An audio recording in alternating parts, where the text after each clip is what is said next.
No Salmo 39, verso 1, Davi diz: guardarei os meus caminhos para não pecar com a língua, porém mordaça a minha boca.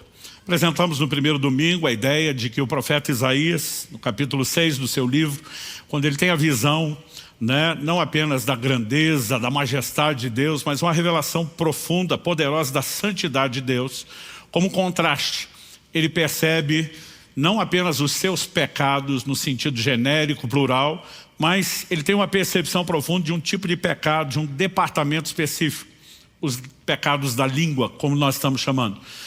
Ele diz: eu sou um homem de lábios impuros e habito no meio de um povo de impuros lábios. Quando o anjo pega uma brasa do altar com a pinça, toca a boca dele e diz: tua iniquidade foi tirada, o teu pecado perdoado, significa que esses lábios impuros eram justamente pecados cometidos nessa área. Então, a partir disso, mostramos que o propósito de Deus em expor esses pecados não é colocar nenhum de nós debaixo de reprovação, culpa ou condenação, mas muito mais do que perdoar o profeta era santificá-lo, era prepará-lo para algo maior. Esse homem que se reconhece um pecador com a sua boca, viria a se tornar um dos maiores profetas, não só do Antigo Testamento, mas de toda a história da humanidade. Ninguém falou a respeito do Messias como Isaías. E aquela mesma boca que prestou o desserviço de cometer pecados, ela viria a ser purificada, santificada para um uso sublime. E começamos a trabalhar aqui uma ideia e um conceito, porque durante o último período, os 40 dias de oração e jejum, no meu clamor pela igreja, por rompimento espiritual, por avanço, na expectativa de que a gente pudesse soltar e ter 3 mensagens de avivamento, o Senhor falou comigo e disse que quer ajudar a igreja. Vamos mexer numa coisa que está emperrando a vida de muita gente. Então nós começamos a trabalhar essa ideia. E no primeiro domingo eu falei de 2 tipos de pecados específicos da língua: murmuração e insultos, ou palavrão, a tal da boca suja. Falamos no domingo passado sobre maledicência e fofoca. E hoje eu quero conversar com vocês a respeito de mentira e calúnia. Todo início de mensagem eu tenho trazido também alguns textos que falam sobre a importância de controle nessa área, nesse departamento da língua. Em Tiago, no capítulo 1, no verso 26, a Bíblia diz: se alguém supõe ser religioso, mas não refreia a sua língua, está enganando a si mesmo, a sua religião é vã. Ou seja, nós não podemos achar que o assunto que estamos abordando seja algo sem importância, que não haja seriedade, que não haja gravidade na prática desses pecados, a ponto da Bíblia dizer: se você não refreia a sua língua, sua religião é vã. Então, nós precisamos permitir que a nossa língua, como todas as outras áreas da nossa vida, também se converta. E hoje eu quero tomar como ponto de partida da mensagem de hoje, Colossenses capítulo 3, versículos 9 e 10. O texto diz assim: não mintam uns aos outros, uma vez que vocês se despiram da velha natureza com as suas práticas e se revestiram da nova natureza, que se renova para o pleno conhecimento, segundo a imagem daquele que o criou. Bom, nós temos em primeiro lugar uma ordem sobre não mentir, não mintam uns aos outros. Mas há um argumento que sustenta a razão pela qual eu e você não podemos mentir. E ele fala da experiência do novo nascimento, que envolve, a regeneração envolve mudança de natureza. Em 2 de Pedro, capítulo 1, verso 4, a Bíblia diz: para que vos torneis participantes da natureza divina. Novo nascimento não é apenas uma oportunidade de recomeço. É um recomeço com uma nova semente, com uma nova natureza. A natureza de Deus no nosso espírito. E quando ele usa a expressão, se despir da velha natureza, o original diz do velho homem, muitas das traduções antigas vão dizer assim: despir-se do velho homem, revestir-se do novo homem. A Nova Almeida Atualizada, a versão que eu estou usando, ela não apenas traduziu, ela interpretou a declaração de Paulo. E a mudança de natureza, ela requer de mim e de você mudança de comportamento. Na semana passada nós vimos Pedro falando de gente que foi regenerada pela palavra da verdade, pela semente de Deus. E ele diz: agora vocês têm que abandonar a maledicência, um dos pecados da língua, e vocês têm que desejar o genuíno leite espiritual. Ele está falando de alimento, da palavra, a fim de que cresçam para a salvação. Então, nesse processo entre a conversão e a santificação que a segue, eu e você precisamos apresentar mudança de conduta, mudança de comportamento. O Evangelho não é apenas um lugar, um ambiente que você encontrou em Deus, onde pode continuar com as mesmas práticas, com a diferença de que agora você tem perdão e que não há nenhuma condenação. Ele é uma proposta de mudança e de transformação, e nessa área, eu e você também precisamos nos sujeitar à ação de Deus e aquilo que Ele quer fazer na nossa vida. Curioso é que no verso 10, quando ele diz que nós nos revestimos do novo homem, da nova natureza, o apóstolo Paulo usa a expressão que se refaz para o pleno conhecimento, segundo a imagem daquele que o criou. Ou seja, a nova natureza precisa reproduzir e manifestar a natureza de Deus. Mas a palavra traduzida aqui, que se refaz, ela foi pouco utilizada no koineu, grego antigo, a língua em que foi escrito o Novo Testamento. Essa palavra traduzida refaz, de acordo com o léxico de Strong, é anakainu. E ela significa fazer crescer, renovar ou tornar novo. Aplicado também com a ideia de ser mudado para um novo tipo de vida oposto ao estado corrupto anterior. Mas a ideia aqui de se refaz fala não só do novo, mas fala de um novo que se aperfeiçoa, de um novo que melhora. Tanto que o sentido primário, inicial, é fazer crescer. Então, isso concorda com a ideia que o apóstolo Pedro apresenta.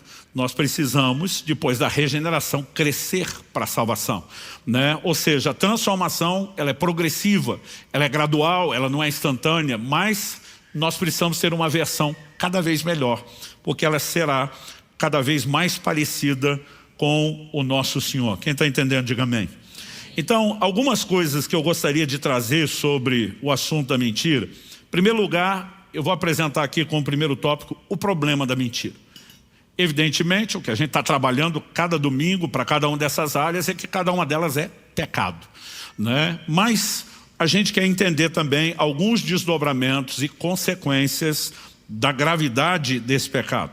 Em segundo lugar, depois de falar do problema do pecado, eu quero falar de algumas implicações ou ramificações, desdobramentos no comportamento da mentira. Para só em terceiro e último lugar, como temos feito, falar sempre de um segundo pecado, e nós vamos abordar aqui a questão do falso testemunho. Então, começando pelo problema da mentira, né, a raiz, o ponto de partida de toda a problemática é que é pecado. Definição bíblica de pecado, 1 de João 3,4, transgressão da lei. Né? E nós temos uma clara ordem apresentada aqui, e o que lemos em Colossenses é uma de várias, sobre não mentir. Agora, a mentira, ela não é apenas o pecado de violar a ordem de não mentir. Ela, na verdade, ela quebra um mandamento que é duplo. Porque a mesma Bíblia que manda não mentir, manda também que a gente fale a verdade. Aliás, em Efésios 4:25, o apóstolo Paulo diz, por isso, deixando a mentira, que cada um fale a verdade com o seu próximo, porque somos membros do mesmo corpo. Escrevendo aos Efésios, ele também fala sobre se despir do velho homem, se revestir do novo, e ele mostra que na prática isso envolve não apenas deixar de mentir, mas também falar a verdade. A mentira sempre, inevitavelmente colide com a verdade. Tanto que Tiago 4,14 diz, nem mintam contra a verdade, né? A mentira é uma violência contra a verdade. E por isso, não reflete esse caráter de Deus, essa nova natureza que precisa se manifestar e crescer em nós. Em Efésios capítulo 5, verso 1, a Bíblia diz que eu e você temos que ser imitadores de Deus como filhos amados. Como que eu e você podemos ser imitadores de Deus? Isso não envolve aqueles atributos que chamamos de incomunicáveis, né? Só Deus é um ser eterno, não só no sentido de não ter fim, mas não ter começo. Só Deus é onipotente, onisciente, né? Onipresente, e essas coisas nós não podemos imitar, né? Também não podemos imitar Deus criando outros pequenos universos, à semelhança do que Ele fez. O que nós podemos imitar é comportamento, é o caráter. É isso que Deus espera de mim e de você. E quando falamos do caráter de Deus, me permite citar alguns textos bíblicos aqui. Números 23:19, Deus não é homem para que minta. 1 Samuel 15:29, a glória de Israel não mente. Tito capítulo 1, verso 2, o Deus que não pode mentir. Hebreus capítulo 6, verso 18, é impossível que Deus minta. Ou seja, no caráter de Deus não há espaço para mentir. Como veremos daqui a pouco, isso na verdade é o caráter do diabo, de Satanás, né? Não o de Deus. Então, quando nós, além de quebrarmos o mandamento de Deus, o que vai trazer consequências, nós precisamos entender que isso nos impede de cumprir a missão de refletir o caráter de Deus e nos priva da presença de Deus. Salmo 15, são só 5 versículos, eu quero lê-lo inteiro. Senhor, quem habitará no teu tabernáculo? Quem poderá morar no teu santo monte? Deixa eu fazer uma pausa.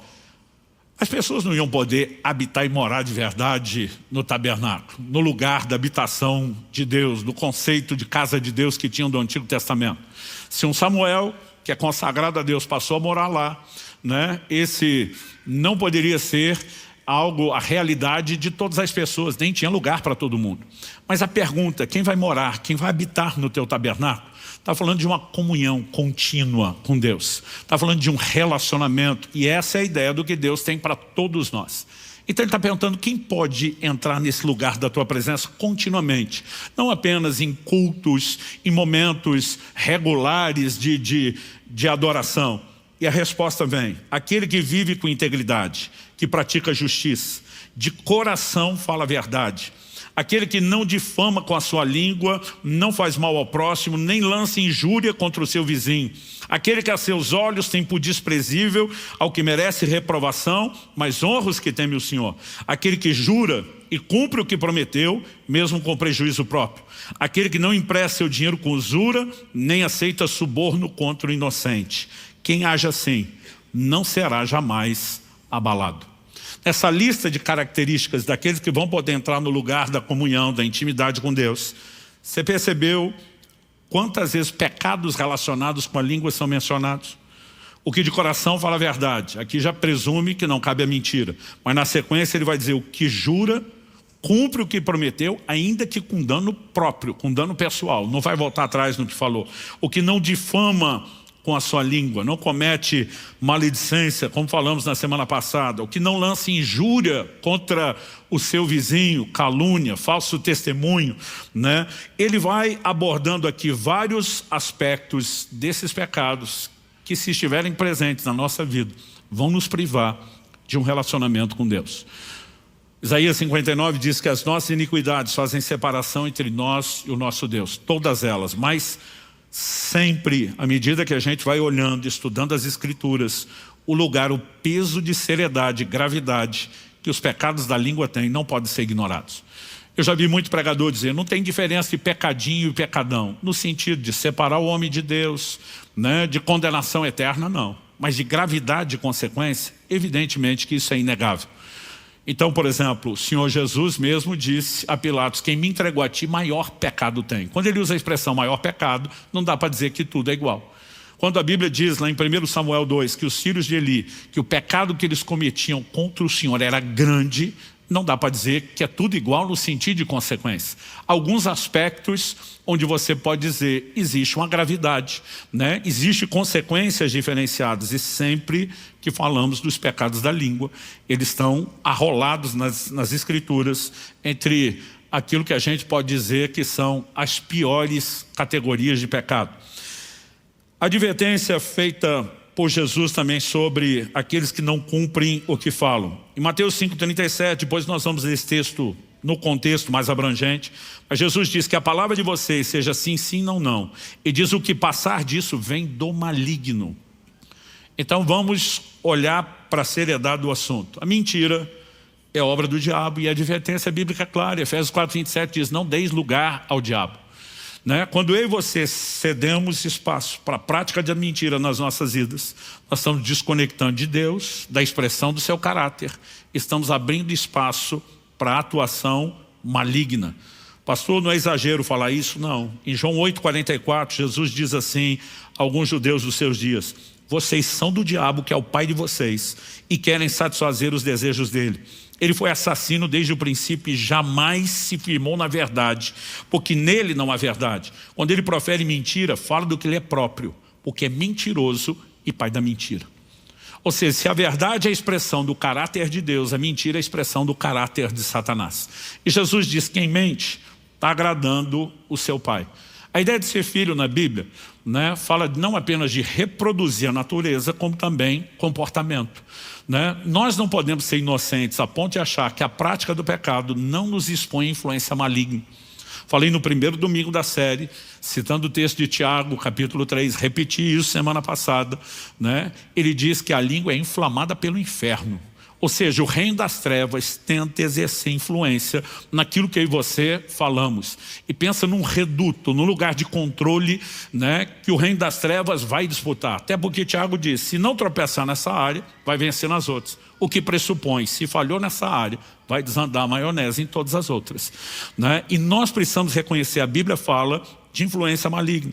1 Reis, capítulo 22, nos mostra que nos dias de Acabe, ele está para sair à guerra, ele reúne os profetas que estão todos, centenas deles, dizendo, pode ir à batalha, o Senhor está contigo, você vai vencer. O rei de Judá, que está junto com ele nessa campanha, está desconfiando daquilo tudo e diz, não tem nenhum outro profeta aqui que a gente possa consultar?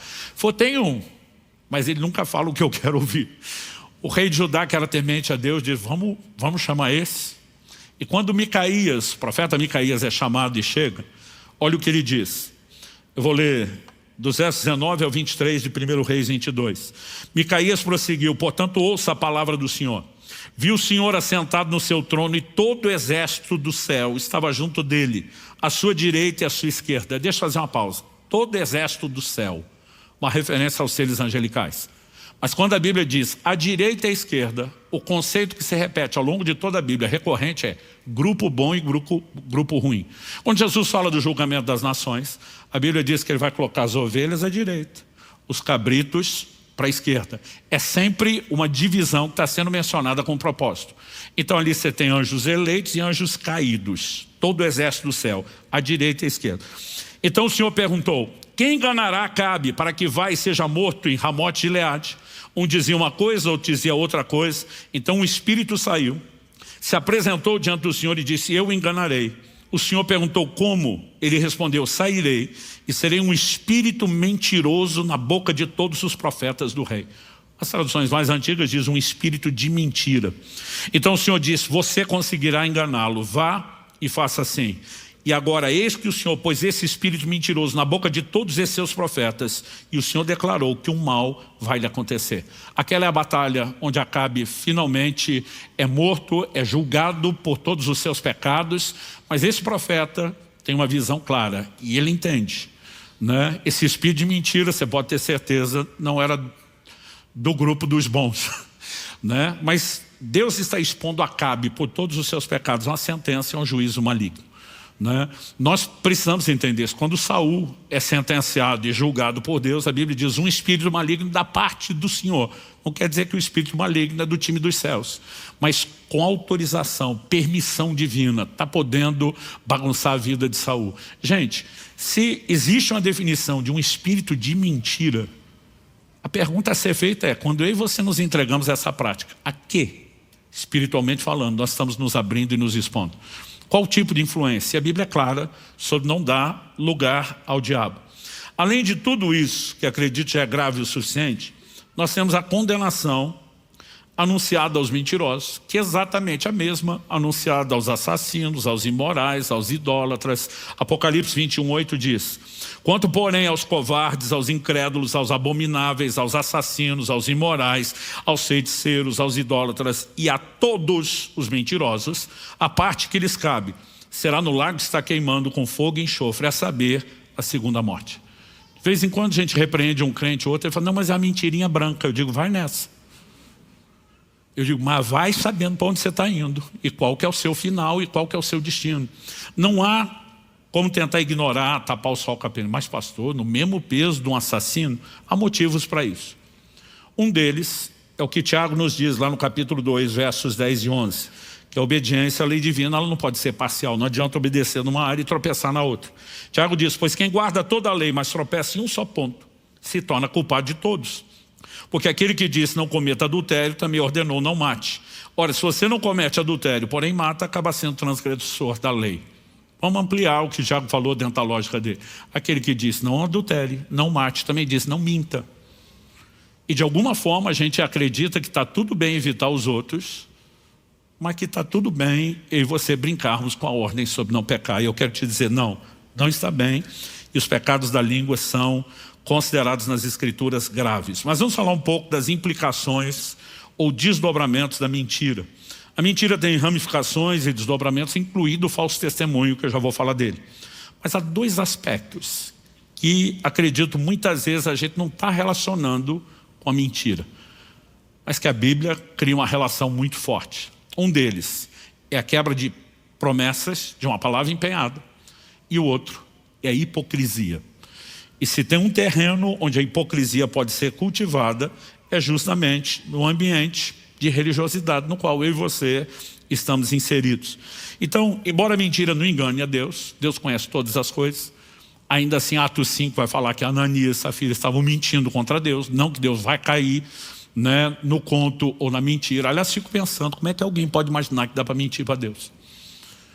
A Bíblia diz que quando o anjo do Senhor, com outros dois anjos, visita Abraão e anuncia, daqui a 1 ano você vai ter um filho, a Bíblia diz que Sara, que estava do lado de dentro da tenda, riu. Porque tem hora que não é só difícil de acreditar em algumas coisas que Deus fala, tem hora que parece piada mesmo, né? E a Bíblia diz que ela riu, mas o Senhor menciona que Sara riu. Ele não está no campo de vista, mas ele conhece tudo, não há nada que fuja aos seus olhos. E Sara nega, não, eu não ri. Eu digo, da onde alguém tira a ideia de que dá para discutir com Deus e convencê-lo, né, de que aquilo que você fez não é o que você fez e você tentar inventar uma outra versão? É impossível. Mas quem está habituado à prática, simplesmente na hora de tentar se safar, ele vai recorrer, vai lançar mão daquilo, muitas vezes sem nem pensar. Mas, ainda que a mentira não engane a Deus, às vezes ela se mostra eficaz em enganar as pessoas. Mas eu costumo dizer não por muito tempo. Porque o próprio Jesus disse, não há nada oculto que não há de ser descoberto. Mentira tem prazo de validade, gente. É só uma questão de tempo. Já dizia o ditado popular, por mera observação, constatação da realidade. A mentira tem pernas curtas, não vai muito longe. Em algum momento acaba sendo exposta, né? E Deus faz questão de trazer isso à tona. Mas vamos falar a respeito daquela advertência específica de Jesus sobre o sim e o não. Mateus 5, eu vou ler agora do 33 ao 37. Vocês também ouviram o que foi dito aos antigos. Aqui uma referência à lei de Moisés no Antigo Testamento. Não faça juramento falso, mas cumpra rigorosamente para com o Senhor o que você jurou.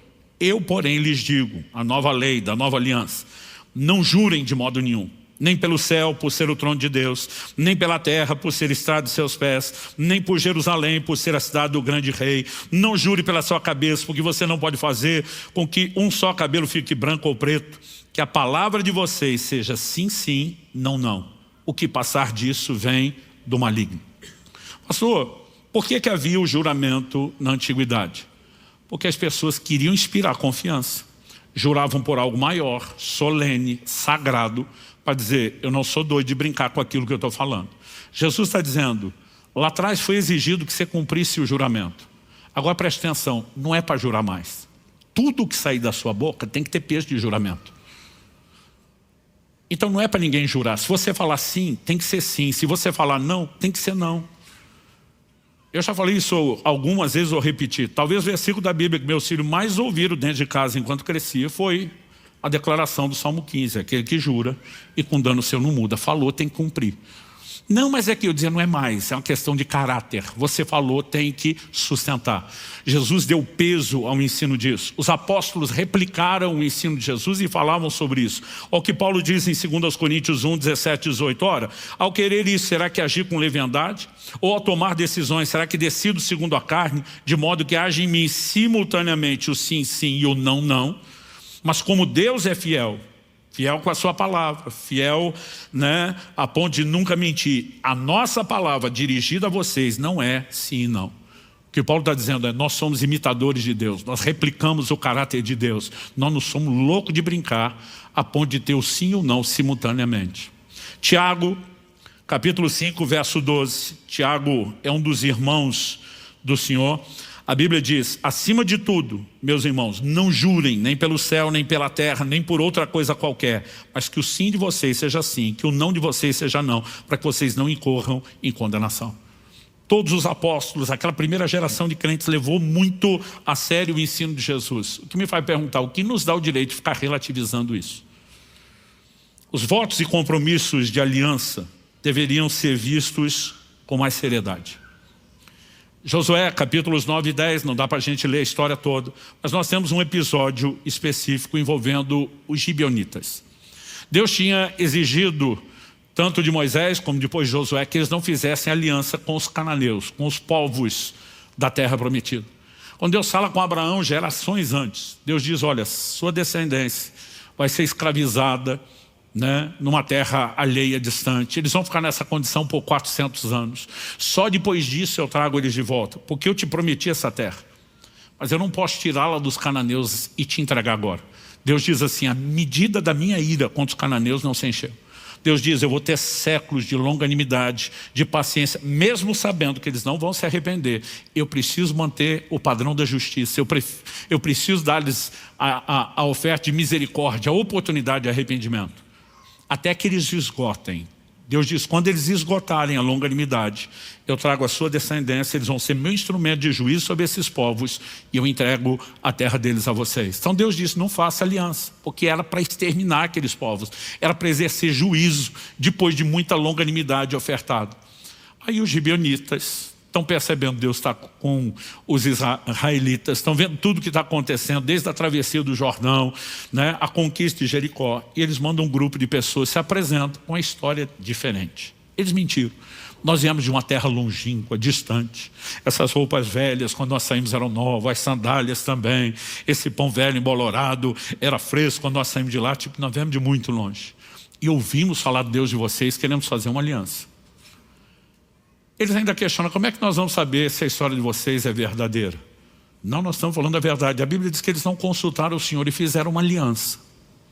3 dias depois, eles descobrem que os gibeonitas eram vizinhos, eram um povo da terra de Canaã, não vieram de longe coisa nenhuma. E como é que descobriram? Porque os outros cananeus, sabendo que eles fizeram aliança com os israelitas, disseram, nós vamos guerrear contra eles. Eles se aliaram ao nosso inimigo que está chegando. E eles vão pedir ajuda. Vocês estão em aliança, tem que ajudar. Você acha que Josué pode dizer, não, vocês mentiram, não foi com vocês que nós fizemos aliança. Deus disse para Josué, devia ter me consultado antes para não cair na conversa. Agora vai ter que honrar a aliança firmada. E deixa eu te dizer, quando ele luta pela aliança, que nem deveria ter firmado, é o momento que ele vê sol parar. É o momento que ele vê Deus mandar granizo, pedra do céu em cima dos inimigos. Porque se tem algo que vai nos permitir ver Deus lutar do nosso lado, é quando nós vamos lutar por uma aliança feita. Séculos depois, Saul, o primeiro rei, a Bíblia diz no zelo pelo Senhor, bem intencionado, porém na ignorância, começou a matar os gibeonitas na terra. Nos dias de Davi, o próximo rei, tem maldição sobre a terra, uma fome. A Bíblia diz que Davi vai consultar o Senhor. E Deus diz, essa maldição é por causa do sangue dos gibeonitas que Saul derramou. A aliança foi quebrada. Nós estamos falando de séculos depois. Deus está dizendo, vocês não têm direito de quebrar a aliança. E não tem forma de quebrá-la sem que haja consequência. Então agora me ouça com muita atenção. Mesmo no meio cristão, nós temos visto uma banalização dos votos do casamento que me assusta. Tem um monte de gente dizendo, não, mas disse que era uma coisa e eu descobri que era outra. Eu digo que você tinha que ter consultado ao Senhor antes de fazer aliança. Firmou aliança diante de Deus, lute por ela. Se você lutar por ela, vai ver Deus lutar do seu lado. Deus está disposto a fazer parar o sol, cair granizo, para te ajudar a lutar para que essa aliança funcione. Agora, se fez, honre. Se desonrar, saiba de uma coisa. Vai estar debaixo de maldição e colher consequências. Nós vamos parar de ser leviano. Aliás, temos uma convocação para os nossos líderes de célula para essa terça-feira agora. De tempos em tempos, a gente senta e passa a régua doutrinária aqui sobre o casamento, divórcio, novo casamento, porque são assuntos que nós não podemos brincar. E as pessoas estão em nome de eu não tenho direito de ser feliz, querendo esculhambar aquilo que Deus estabeleceu como princípio, que não podemos brincar. Então, a gente precisa entender o peso que essas coisas têm. Deus está dizendo, você não pode simplesmente fazer um compromisso e agora voltar as costas. Olha o que Deus diz em Jeremias 34:18. Farei com os homens que transgrediram a minha aliança e não cumpriram as palavras da aliança que fizeram diante de mim, o mesmo que eles fizeram com o bezerro que cortaram ao meio para passarem entre as duas partes. Isso era um ritual de aliança de sangue que os povos antigos do Oriente praticavam. Quando Abraão entra em aliança com Deus, ele corta os animais, caminha entre as partes. Era uma maneira não só de derramar sangue, assumir um compromisso diante de Deus. Deus está dizendo, esses homens fizeram isso diante de mim e não honraram as palavras, vou fazer com eles o que eles fizeram com o animal. Traduzindo, Deus está dizendo, vou te rachar no meio, vou acabar com a sua raça. Porque não dá para simplesmente você entrar num lugar de compromisso. E aliança é o que Deus considera. Você fez isso diante de mim. Esse compromisso não é só para quem você fez um voto ou uma promessa. Você fez isso diante de mim. Nós não podemos simplesmente brincar. Alguém que promete e não honra aquilo que prometeu, ele está faltando com a verdade, ele está entrando na prática da mentira. Não tem como essa história terminar bem. Quem está entendendo, diga amém. Alguém está arrependido de ter vindo?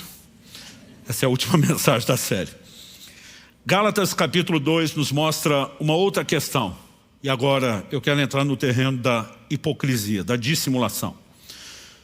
Do verso 11 ao 14 de Gálatas 2, o apóstolo Paulo diz o seguinte: quando, porém, Cefas veio a Antioquia. Pausa, quem é Cefas? Cefas é o nome de Pedro, o apóstolo Pedro, em aramaico. A palavra Pedro, Petros no grego, significa rocha. Cefas em aramaico é a mesma coisa. Como eles normalmente falavam o hebraico com a mistura de aramaico, Pedro era chamado pela maioria de Cefas. E aqui Paulo está falando dele. Quando, porém, Cefas veio a Antioquia, resisti-lhe face a face, traduzindo, na cara, porque havia se tornado repreensível, ou seja, digno de repreensão. De fato, antes de chegarem alguns da parte de Tiago, ele comia com gentios. Quando, porém, chegaram, começou a afastar-se deles e, por fim, separou-se, temendo-os da circuncisão. E também os demais judeus se fizeram hipócritas juntamente com ele, a ponto de o próprio Barnabé ter se deixado levar pela hipocrisia deles. Quando, porém, vi que não procediam corretamente segundo a verdade do evangelho, eu disse a Cefas na presença de todos: se você que é judeu vive como gentio e não como judeu, porque quer obrigar os gentios a viverem como judeus? E como diz o povo do Rio Grande do Sul, foi briga de cachorro grande. O apóstolo Paulo está enfrentando o que versículos antes ele chama de uma das colunas da igreja, um dos grandes líderes da igreja de Jerusalém. Mas ele está dizendo, você está sendo dissimulado. Antes da turma de Tiago chegar, você está comendo com os gentios. O apóstolo Pedro, em Atos 10, é um dos primeiros até a revelação de que o plano de Deus não se limitava à linhagem natural de Abraão, mas incluía os gentios. Ele foi instrumento de Deus para abrir a porta da salvação aos gentios. E está lá em Antioquia. Uma igreja que hoje está no território, né, da Turquia. Ele está no meio de uma igreja de gentios. Foi a primeira igreja de gentios oficialmente organizada. A Bíblia diz que os apóstolos enviaram Barnabé para cuidar da igreja. Ou seja, Barnabé é o pastor oficial da igreja. Se foi enviado pela igreja de Jerusalém para cuidar dos gentios, por que Barnabé está entrando agora na de Pedro de que eu tenho que ficar longe dessa turma, das próprias ovelhas do rebanho? Mas a Bíblia diz que chegaram alguns da parte de Tiago. Se alguns da parte de Tiago são os discípulos. Tiago passou a ter uma liderança muito forte, né? Aliás, Tiago tinha um estilo muito firme. Eu brinco com as pessoas, quer ser exortado, vai ler a epístola de Tiago. Ele bate com força, é cotovelado, é ajoelhado, ele chega junto, né? A tradição diz que Tiago tinha joelhos como cascos de camelo, do tempo que gastava ajoelhado em oração, horas diariamente, principalmente no Monte das Oliveiras. Era sério com Deus, mas era firme na forma de lidar. Tinha um posicionamento, tinha autoridade. Quando a turma de Tiago chega, imagina Pedro botando a mão na cabeça pensando, deu ruim. Porque o texto diz, eram os da circuncisão, que tinham muita dificuldade de lidar com os gentios convertidos. Então Pedro, talvez bem intencionado, pensa, é melhor não ficar criando conflito. E a Bíblia diz que ele vai se afastando, a ponto de se separar totalmente dos judeus e fingir que nunca teve nenhum contato com eles. Eles criam argumentos tão convincentes entre eles que Barnabé, Paulo diz, a ponto do próprio Barnabé, que era o pastor do povo, se separar também para evitar conflito. Paulo diz, não deixei barato. Quando vi que se apartavam da verdade do evangelho, presta atenção, no reino de Deus não tem tom de cinza, ou é branco ou é preto. Essa coisa de tentar mesclar, misturar, adaptar, né? São distorções da verdade. Pedro vai de você que é judeu, vive como gentil. E agora vai entrar na onda dessa turma da parte de Tiago que quer fazer os gentios viver como judeu. Ele confronta eles. Então presta atenção, hipocrisia apresentada na Bíblia como mentira. 1 de João 4,20 diz, se alguém disser amo a Deus, mas odiar seu irmão, esse é mentiroso. Pois quem não ama seu irmão a quem vê, não pode amar a Deus a quem não vê. Então a Bíblia está dizendo, quando você tem uma conduta de religiosidade, um discurso, e você dissimula agindo diferente do discurso que você sustenta, você é mentiroso. Hipocrisia é apresentada na Escritura como mentira. Agora, gente, nós não estamos falando de uma pessoa qualquer. Nós estamos falando dos maiores líderes da história da igreja, que era Pedro. Nós estamos falando de um camarada que foi chamado pelo próprio Paulo de uma das colunas da igreja. Então, se gente como Pedro, do calibre espiritual dele, está sujeito a escorregar e relativizar nessa área, eu lhe faço a pergunta meramente retórica, com conclusão óbvia. E nós? Será que eu e você estamos tão isentos disso? É lógico que não. A gente tem que abrir o olho, a gente tem que prestar atenção, a gente tem que vigiar.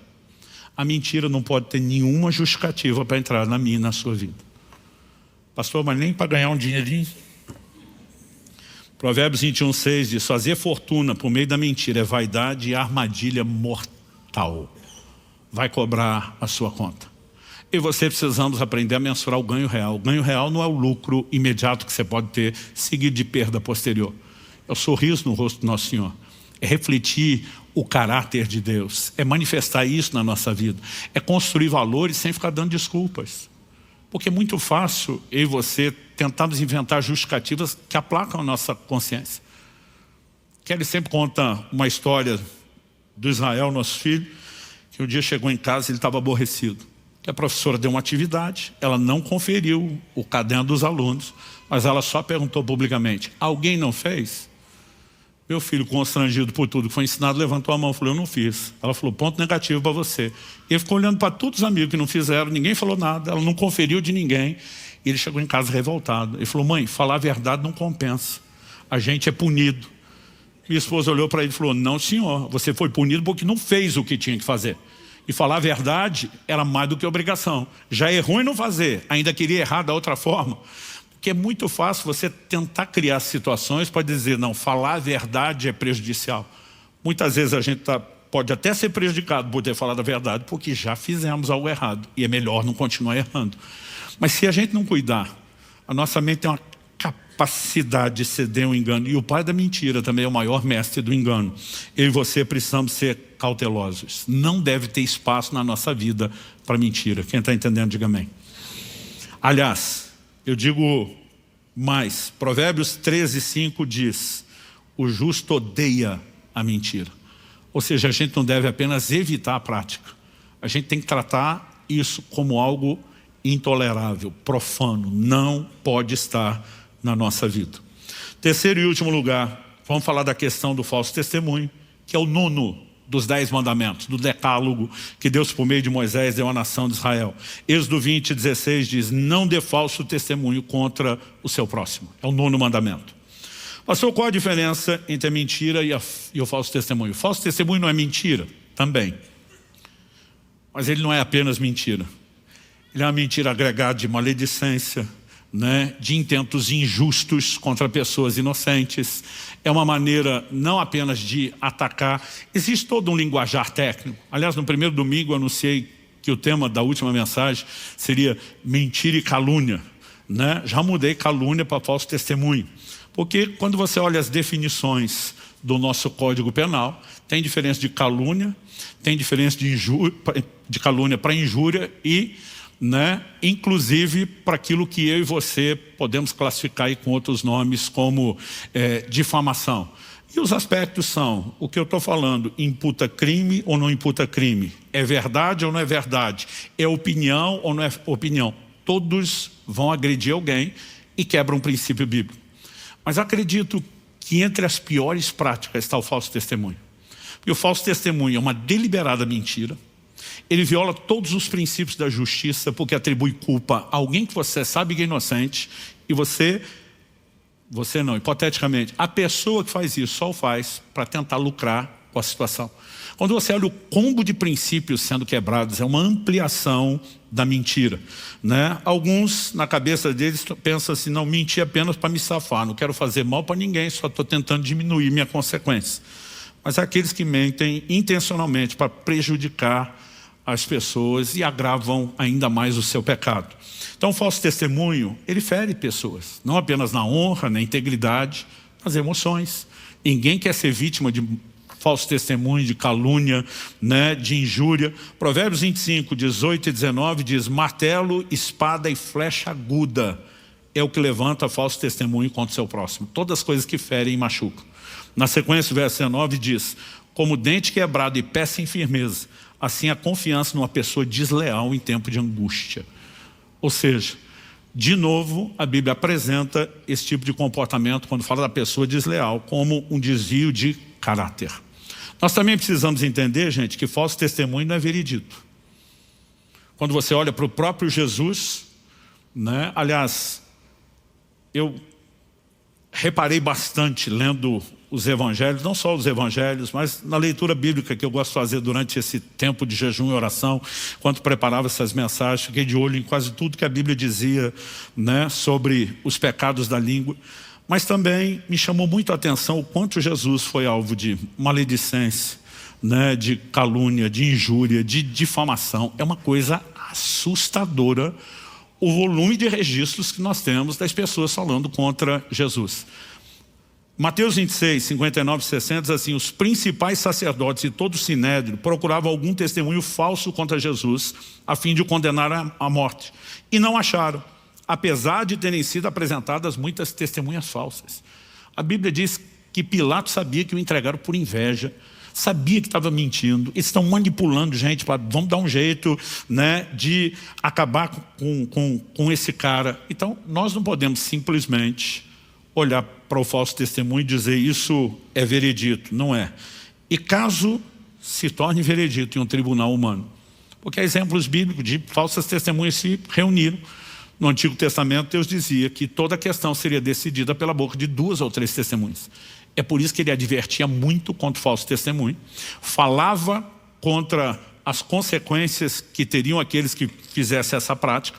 Mas você vai ter casos como o rei Acabe, que queria comprar uma terra anexa, né? A Bíblia diz que o dono não queria vender e Jezabel manda a carta para os anciãos da cidade: contratem uns homens levianos, bote eles como testemunha, né? Para que esse homem seja morto, porque eu vou me apossar do campo, já que ele não quer vender. E a Bíblia diz que fizeram isso. Mas os profetas vão anunciar: o sangue desse homem está nas tuas mãos, somaram-se a todos os seus pecados, vocês vão ser julgados. Então, pode até se tornar veredito num tribunal humano, mas um dia todos nós vamos estar diante de Deus. Jesus diz que nós vamos dar conta de cada palavra inútil que dissemos. Palavra inútil envolve murmuração, né? Palavra inútil envolve os insultos e um linguajar sujo. Palavra inútil envolve maledicência, envolve fofoca, mexerico, envolve mentira, envolve falso testemunho. Haverá prestação de contas, né? Agora, como que Deus tratava a seriedade do assunto aqui na terra? Deuteronômio 19, 16 a 21 diz: quando se levantar testemunha falsa contra alguém para o acusar de alguma transgressão, então os 2 homens que tiveram a demanda se apresentarão diante do Senhor. Essa frase diante do Senhor aqui é importante. Diante dos sacerdotes e dos juízes que houver naqueles dias. Os juízes examinarão o caso com cuidado. Se puder, repita comigo: examinar com cuidado. O texto diz: e se a testemunha for falsa, e tiver testemunhado falsamente contra o seu irmão, receberá o castigo que tinha em vista para o seu irmão. Assim exterminarão o mal do meio de vocês, para que os que ficarem ouçam, temam e nunca mais tornem a fazer semelhante mal no meio de vocês. Não olhem para ele com piedade, vida por vida, olho por olho, dente por dente, mão por mão, pé por pé. Se o juiz já era severo em tribunais humanos, por exigência de Deus, como que você acha que será no tribunal divino, quando eu e você estivermos diante dele? Provérbios 6, de 16 a 19, nos mostra que Deus odeia essa prática do falso testemunho. 6 coisas o Senhor Deus odeia, e uma 7ª sua alma detesta: olhos cheios de orgulho, língua mentirosa, mãos que derramam sangue inocente, coração que faz planos perversos, pés que se apressam a fazer o mal, a testemunha falsa que profere mentiras e o que semeia discórdia entre os irmãos. Quando você olha a relação, nós temos exatamente 7. A Bíblia diz: 6 o Senhor odeia, a 7ª ele detesta. O curioso é que a língua mentirosa já foi mencionada. E ele vai falar da testemunha falsa, que profere mentira. Ou seja, o falso testemunho é mentira, mas não é só mentira, a ponto de ser relacionado como algo mais. Porque acrescente-se a mentira a intenção de deliberadamente fazer o mal contra alguém inocente. Agora, quando nós falamos aqui de maledicência e de mexerico, fofoca, eu falei, gente, nós precisamos ser cautelosos com aquilo que a gente passa para frente. A Bíblia fala de situações que têm que ser examinadas com cuidado.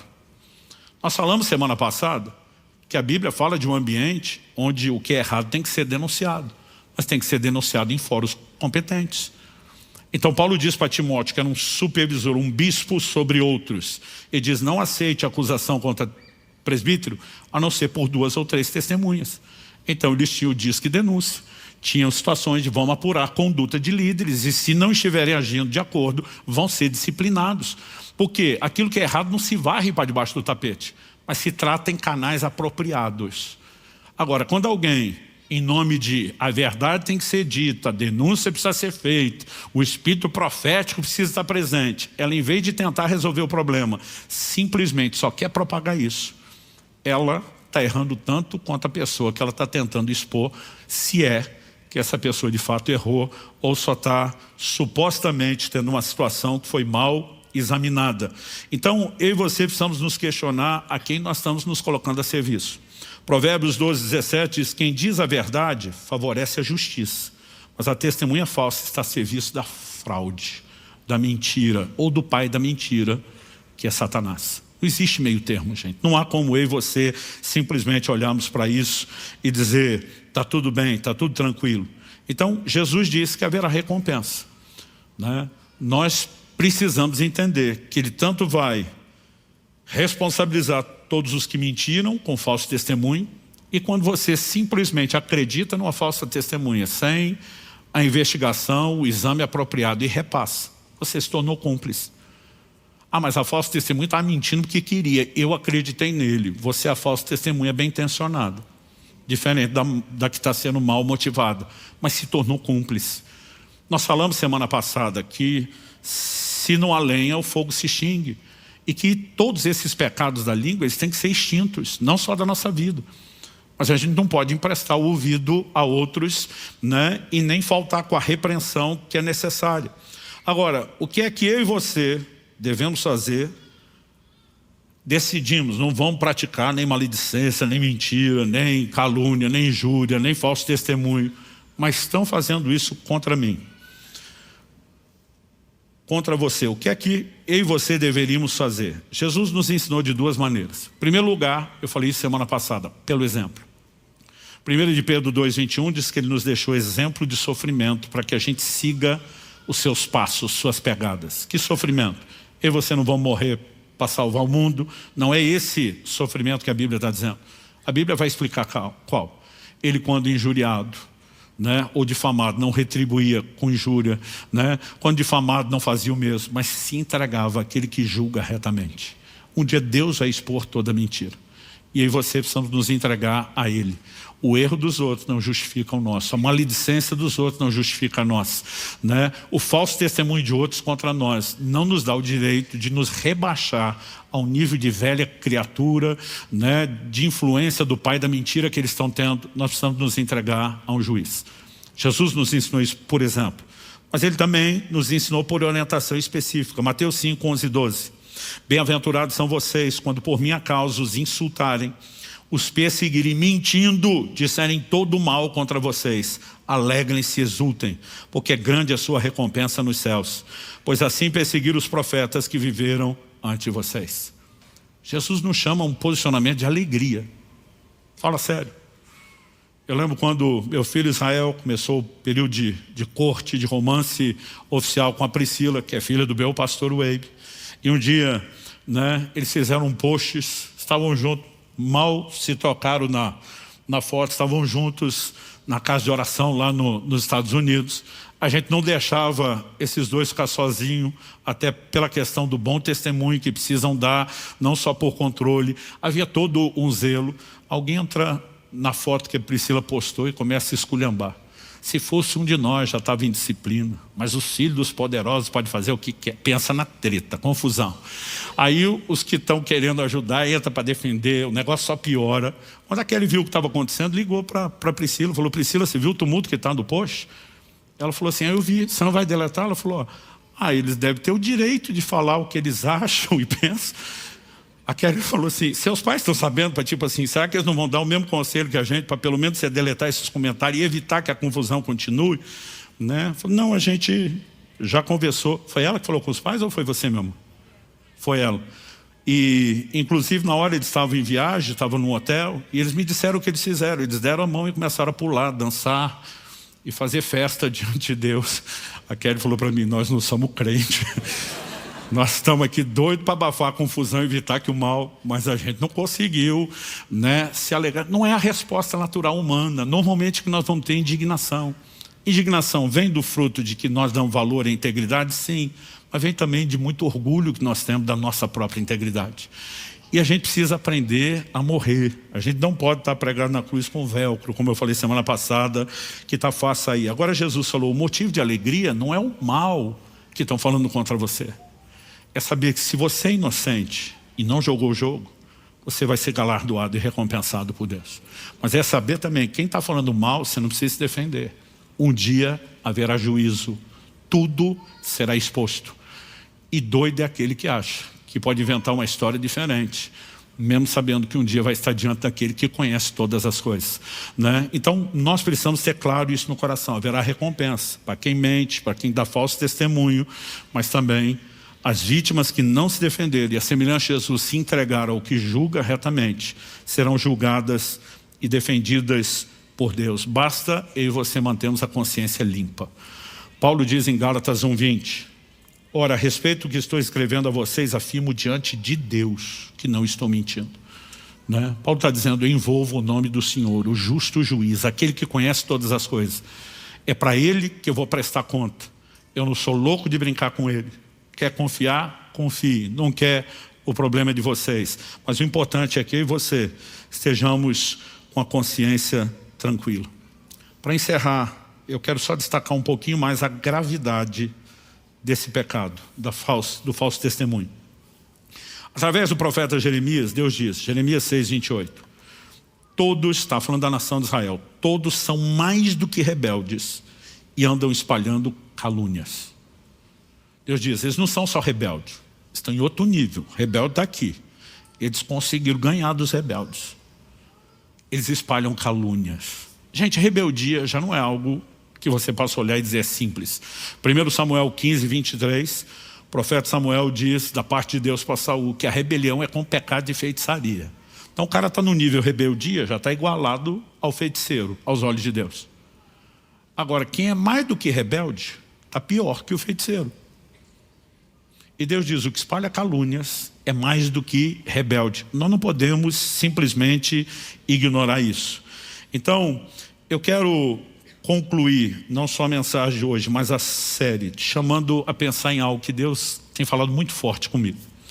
Mateus 26, de 73 ao verso 75, diz assim, pouco depois, aproximando-se os que estavam ali, disseram a Pedro, com certeza você também é um deles aqui, um dos discípulos de Jesus, porque o seu modo de falar o denuncia. Repita isso comigo, seu modo de falar o denuncia. Então vamos fazer uma pausa. Esse é o momento onde Pedro está negando a Jesus na entrada do Sinédrio. Só que eles olham e dizem, não, você é discípulo de Jesus, o jeito que você fala te entrega. Pode ser que ele estivesse se referindo a um sotaque da região da Galileia. Pode ser que eles tinham reconhecido algo mais naquela conversa. Não, o que você está falando entrega quem você é discípulo dele.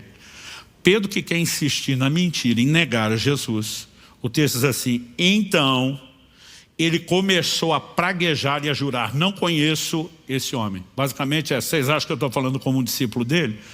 Quando a Bíblia diz como ele começou a praguejar, ele começou a xingar. Uma tradução antiga diz que ele falou imprecações. Ele está xingando alguém. A dúvida é, ele xinga o próprio Jesus, para deixar claro que ele não é discípulo de Jesus.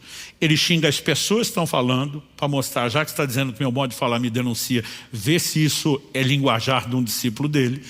E exatamente o que Pedro fez nesse momento. A Bíblia diz assim, nesse mesmo instante o galo cantou. Então Pedro se lembrou da palavra que Jesus lhe tinha dito.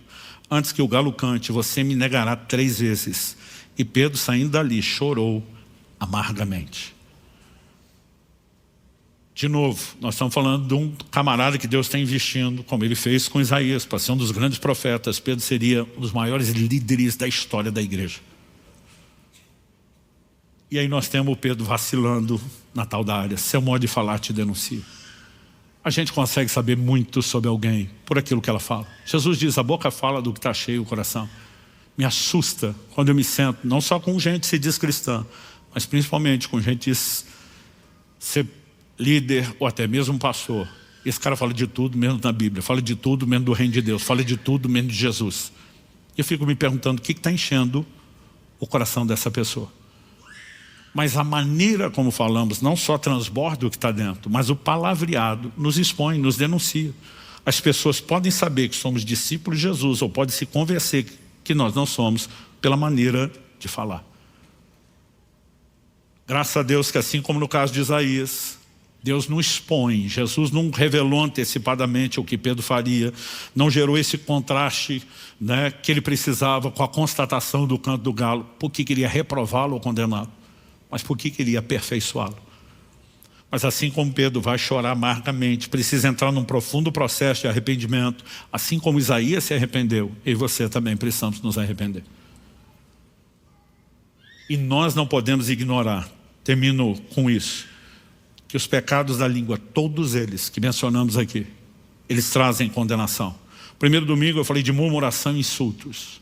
O que a Bíblia fala sobre isso? 1 Coríntios 10:10. Não fiquem murmurando como alguns deles murmuraram e foram destruídos pelo exterminador. Nunca vi um crente que murmura prosperar em área nenhuma. Ele só sofre perda e revés. Em relação aos insultos, Efésios 4:29 diz, não saia da boca de vocês nenhuma palavra suja, unicamente a que for boa para edificação, conforme a necessidade, transmita graça aos que ouvem. Alguns versículos à frente, Efésios 5, 6 e 7.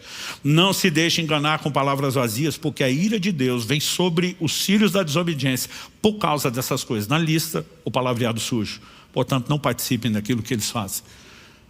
Todos esses pecados vão trazer consequência e condenação. Maledicência e fofoca, que falamos na semana passada. Tiago 5,9 diz, irmãos, não se queixem uns dos outros, para que vocês não sejam julgados.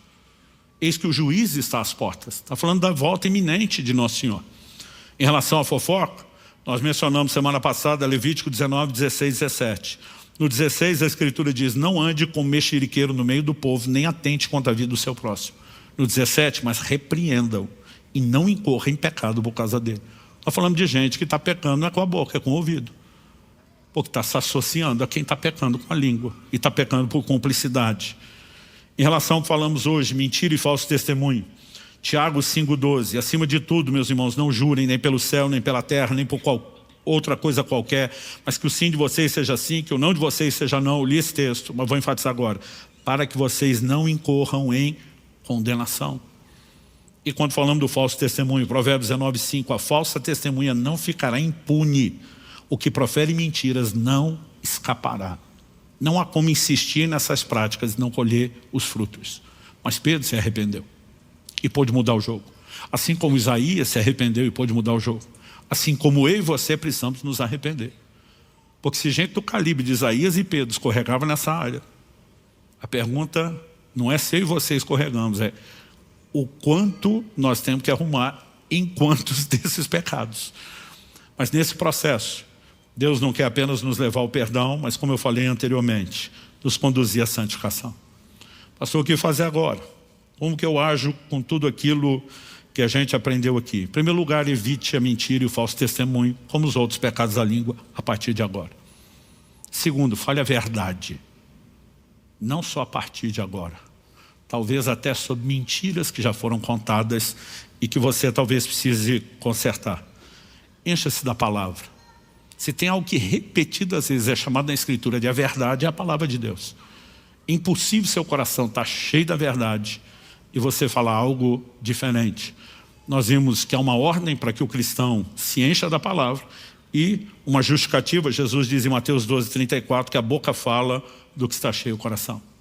Mas como falamos a cada domingo, nós precisamos orar por cada área onde precisamos de mudança e transformação.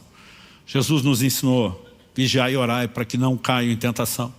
Ele nos ensinou na oração modelo que chamamos do Pai Nosso, a dizer: não nos deixe cair em tentação, livra-nos do mal. Qualquer área de pecado, eu e você precisamos aprender que a oração nos conduz, como diz Hebreus, ao trono da graça, onde eu e você vamos ser socorridos. E a Bíblia revela orações específicas sobre essa área. Salmo 122, Senhor, livra-me dos lábios mentirosos, da língua enganadora. Provérbios 38, afasta de mim a falsidade e a mentira. E se a gente entende a gravidade de tudo que foi ensinado e recorre àquele que não só perdoa, mas santifica, mas fazemos isso em oração, e não estou dizendo de orar uma única vez no final de um culto, até que a gente veja essa área dominada, controlada, subjugada ao senhorio de Jesus, nós vamos chegar lá. E vamos descobrir que não apenas fomos perdoados, a condenação foi removida, mas nós somos aperfeiçoados para a glória de Deus. Vamos ficar em pé para parecer que está acabando?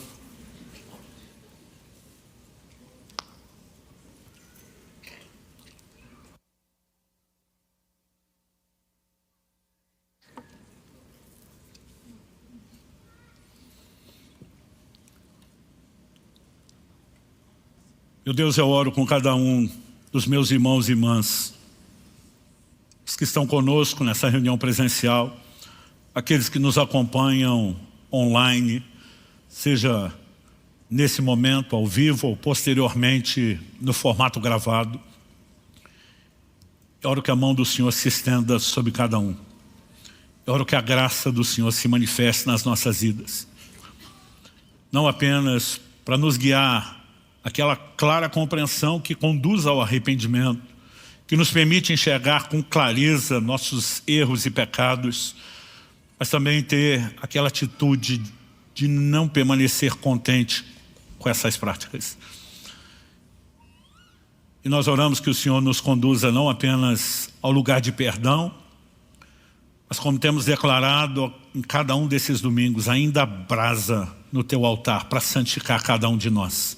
Ainda a provisão sobrenatural para a transformação de cada um de nós. E nós queremos crescer para a salvação. Nós queremos agir de maneira coerente com a nova natureza que está em nós. Nós não queremos dar lugar ao diabo e aos seus espíritos malignos por meio da mentira ou qualquer outro pecado. Nós queremos ser dominados pela tua natureza, guiados pelo teu Espírito nesse processo de crescimento, e nós clamamos por isso. Clamamos que aquilo que o Senhor começou não apenas a falar, mas a fazer nessas reuniões, possa crescer, possa progredir dentro de cada um de nós. Não apenas a compreensão das verdades ser ampliada, mas a própria aplicação que só o Senhor pode fazer dentro de nós. A capacidade de rendição, de quebrantamento e de busca não apenas de conserto, mas de crescimento. Que isso tudo seja fruto não apenas de uma resposta da nossa parte, mas principalmente da tua graça que nos provoca a agir e que se intensifica quando nos abrimos ao Senhor. Nós clamamos por isso. Oramos que ninguém saia desse lugar debaixo de culpa, condenação, que o diabo não engane ninguém com sentimento de reprovação, porque o Senhor não expõe a seriedade desse assunto para nos levar a esse tipo de reação, mas pelo contrário, o Senhor o faz para nos chamar para perto de si, para o conserto, para a transformação. E eu oro a Deus por um toque único, singular, poderoso, sobrenatural do Senhor nas nossas vidas. Nós oramos por um novo tempo, onde haja não só uma nova maturidade na compreensão, como também na implementação desses princípios de forma prática. Ajuda-nos, Senhor. Não apenas a romper e a vencer nessas áreas, mas também ajuda-nos a ajudarmos-nos uns aos outros, a estendermos a mão, a também confrontarmos em amor aqueles que à nossa volta ainda tropeçam, e que possamos exercer essa ajuda mútua no crescimento na fé, naquele tipo de conduta que te honra, te exalta e te glorifica. Nós oramos em nome de Jesus. Abençoamos cada um deles e declaramos que haverá rompimento, haverá crescimento espiritual, haverá avanço e progresso nessas áreas, em nome de Jesus e para a glória de Deus. Se você crê e concorda, diga amém. Se você recebe essas palavras, diga eu recebo em nome de Jesus.